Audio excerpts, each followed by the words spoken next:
powering up now. It's done. Yes. Should be all right.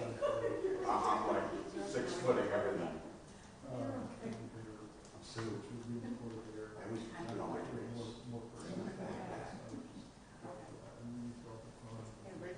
Yes.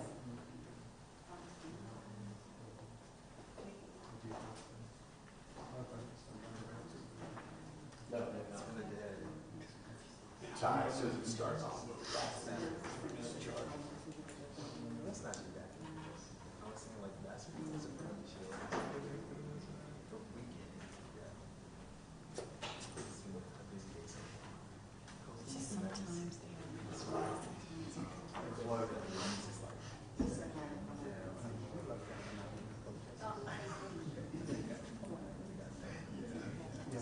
Luxury.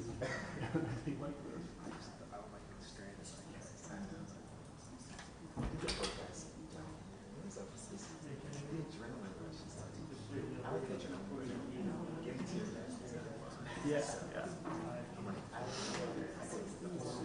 I would have some protest now. It's getting very quick turnaround in theory. You need him here for the presser? Yeah. I want to ask him to get that stuff now. I don't mind it. It's good exercise. It's good to say you've been in the middle of something.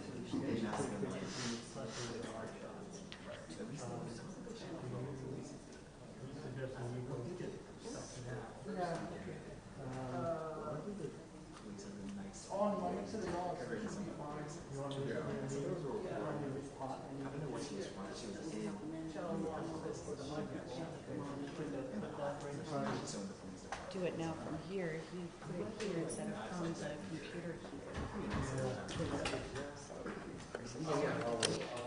Just this picture right here. She's going out to. You know what I mean?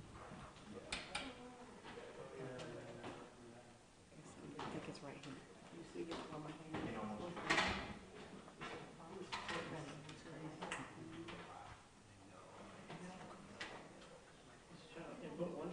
Yeah.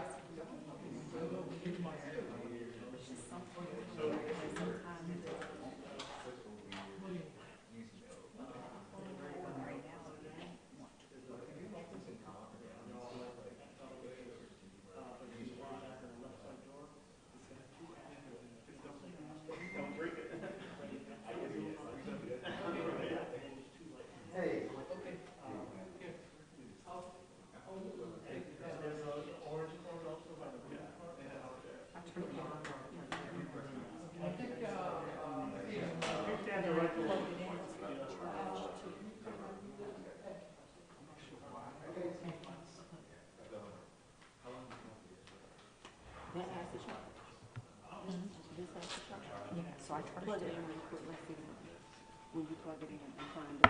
I don't know if I like lean this sideways on the side of yours. That I'm thinking, yeah, that's okay. You put yours lower because mine's off. I'm just saving that. Oh, I got you. Do that. Okay. Yeah, perfect. Okay. Awesome. So that way you can see it.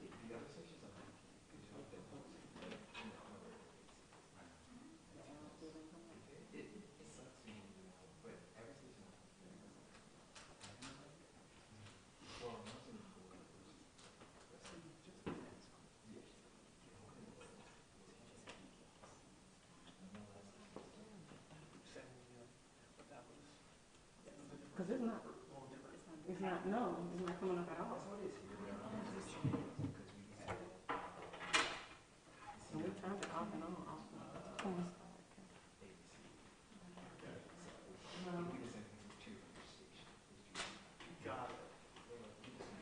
Hey, it's Jamie. May I assume that the control room is monitoring this? Do I need to call them? What are these about? After a while, we would change like the sound line or two, and that would be changing the stability. Cool. That's fine. I just want to make sure it's working momentarily. What's that?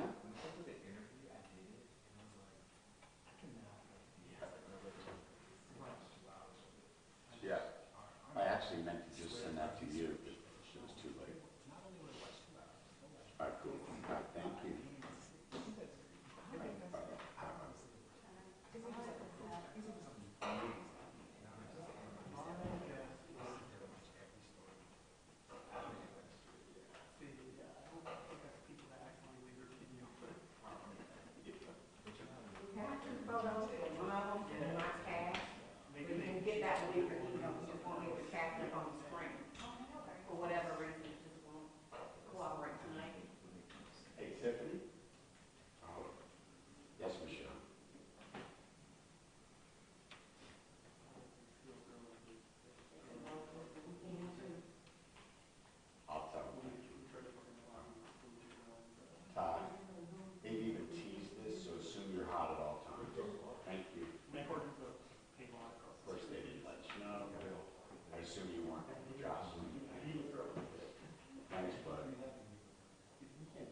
Ready? Awesome.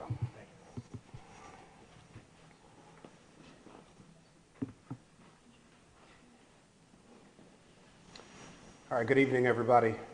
I'm attorney L. Chris Stewart of Stewart Trial Attorneys with my partner, Justin Miller, Mike Roth, Josh Palmer, Diana Lee's in the back.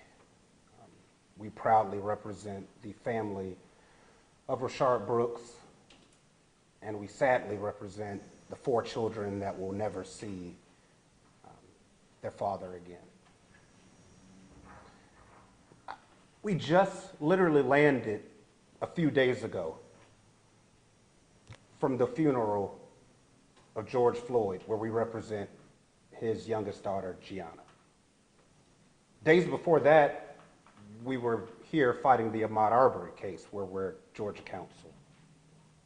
And then I could go on and on about DeAndre Phillips, another murder down here, which involved APD, which still hasn't been decided or resolved yet.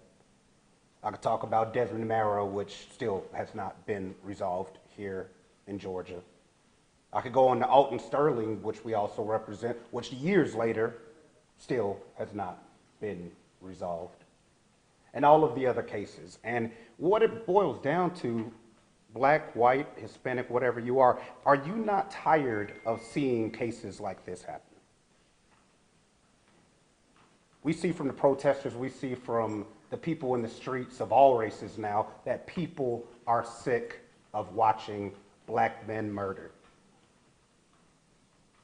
And before we even get into what happened last night, the one thing that nobody can disagree with is that it shouldn't have happened.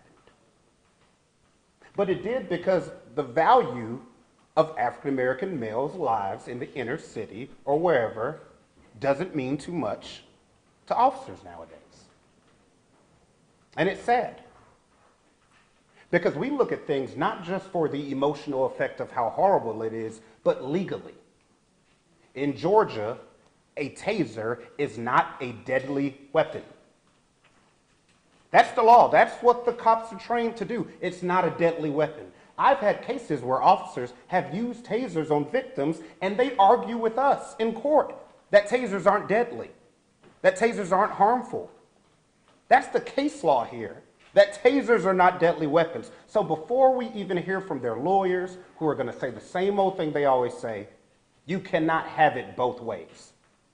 You can't say he ran off with a weapon that could kill somebody when you say it's not deadly. You can't say you don't have other options. Where was he going to go? He was barely jogging away. You could have boxed him in. Support came in, I think, 2 minutes. He would have been boxed in and trapped. Why did you have to kill him?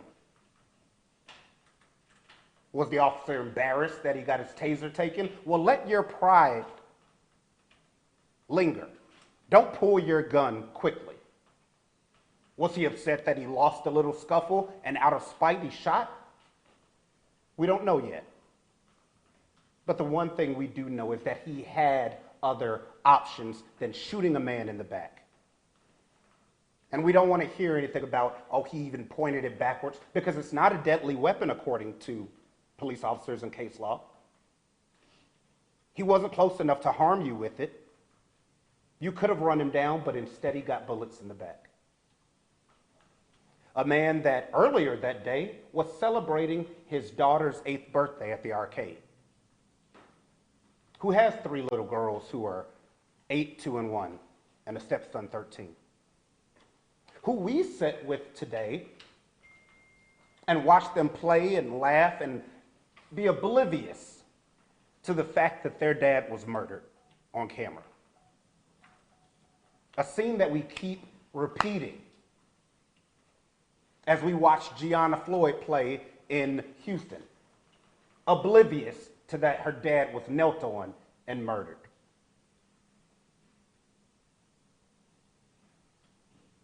How many more examples will we need? The cameras aren't doing it. Y'all filming it isn't doing it. Covering it isn't doing it. People protesting isn't doing it. What is it going to take? How many more examples are we going to get? I actually thought that we were going to get over all this. I thought this was finally going to start ending with all these changes. We saw the police chief resign today. We don't have the exact reasons why, but I can theorize that maybe it's because she even realized, what more can I do training-wise? They know they shouldn't have done that. Do we need to start over and rehire all the officers to retrain them? What other options do we have? The problem is that they've been given leeway to use lethal force for all too often and too long. And this is what we're left with. And as we are just getting this case, the details are just getting more horrific because there were multiple witnesses out there. We talked to some witnesses today who said that the officers went and put on plastic gloves and picked up their shell casings after they killed him, before rendering aid. We counted 2 minutes and 16 seconds before they even checked his pulse. And people wonder why everyone's bad. Just watch the video as he lays there dying. The officers stand around. One kicks him and flips him over. And then the witnesses tell us that, which we can't see on camera, but they filmed it. They went and picked up the shell casings. I wonder why. So that all of you can't know how far away he was when they shot? So that you can't find their positions when they use that weapon? But they appear to be caring more about covering their tracks than providing aid. Aid that could have saved his life if allegedly he was taken to the hospital and died in surgery, but they didn't give that to him. So we agree with the mayor saying that the officer that fired the officer that fired his weapon should be terminated, and he should also be prosecuted. The family met with Paul Howard, and they've opened their investigation, and I can even say we want justice, but I don't even care anymore. I don't even know what that is. And I've been doing this for 15 years. I don't know what justice is anymore. Is it getting them arrested? Is it getting somebody fired? Is it a chief stepping down? I know that this isn't justice, what's happening in society right now.